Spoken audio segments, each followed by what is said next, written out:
In this video, we're going to be having a look at Service Manager and how you can create substatuses for the different requests. We start by looking at an incident form, and here we have the status which is currently set to being open. But it might be the case that you want to be able to provide a way to describe different scenarios that might occur while this incident is in an open state. In order to do this, I'm going to switch over to the desktop support service. Under the Request Configuration and Incident tab, we have the option to create and manage substatuses. The first substatus that I'm going to create is called With Support.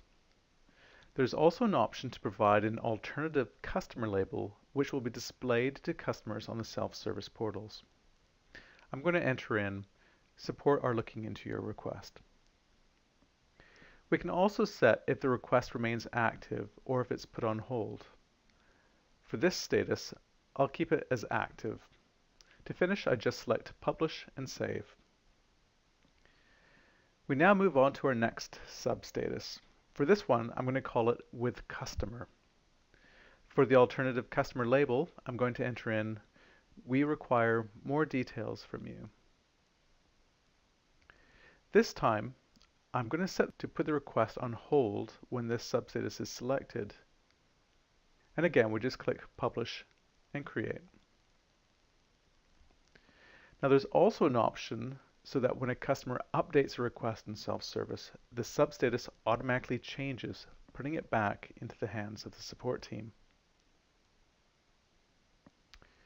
If we go back to our incident record, we now have the option to select our different substatuses. There's our With Customer and With Support substatuses. I'm going to select the With Customer and enter a reason for making this change.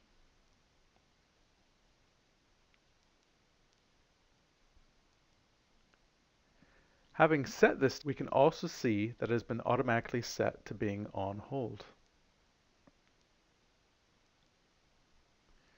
I'm now going to switch over to the self-service portal. And I go to the desktop service, and from the list of open requests where I can see the request with the substatus using the alternative label that we provided.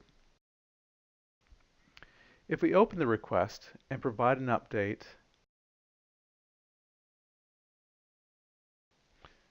and then back with the support person on the main incident form, we can see that a customer has provided that update. The substatus is automatically changed to With Support, and it is no longer on hold, ready for the support person to continue working the incident.